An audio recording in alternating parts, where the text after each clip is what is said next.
సమయం రెండూ ఇవ్వండి. మా పిల్లాడు నేనేం చెబితే అదే చేస్తాడు. తోటి పిల్లలు మా వాడిని చెడగొడతారని ఎక్కడికి పంపించరు. మేమిద్దరం ఆఫీస్ నుంచి తిరిగి వచ్చేసరికి మా పాప ఎక్కడికి వెళ్ళదు. టీవీ చూస్తూ ఇంట్లోనే ఉంటుంది అంటూ బిడ్డల గురించి గొప్పగా చెప్పే తల్లులు చాలామంది. అయితే ఇదంతా మాకు పిల్లల మీద ఉన్న ప్రేమ, శ్రద్ధ అని ఏ పేరు పెట్టుకున్నా సరే ఈ తీరు వాళ్ళపై తీవ్ర ప్రభావం చూపిస్తుందంటున్నారు నిపుణులు. చిన్న కుటుంబాలు పెరిగిపోవడం, ఒక్కరే సంతానం అవ్వడం వంటి పరిస్థితుల్లో ఒంటరితనానికే కాదు గ్యాడ్జెట్లకు అలవాటు పడేలా చేస్తున్నాయి. తోటి వారితో కలవడానికి, కలిసి ఏదైనా పంచుకోవడానికి పెచ్చిలు పెడుతుంటారు.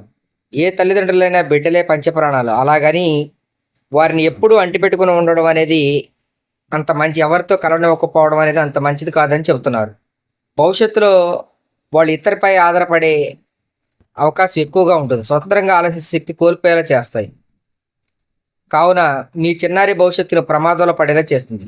మరేం చేయాలనే ఆలోచనే కదా మీ ప్రశ్న. వారి ఆలోచనలు తెలుసుకోండి, మంచి చెడులను వివరించండి, తప్పొప్పులను సరిదిద్దండి, తోటివారితో కలిసి స్వేచ్ఛా సమయాన్ని కల్పించండి. అప్పుడే వారిలో తెలివితేటలు పెరుగుతాయి.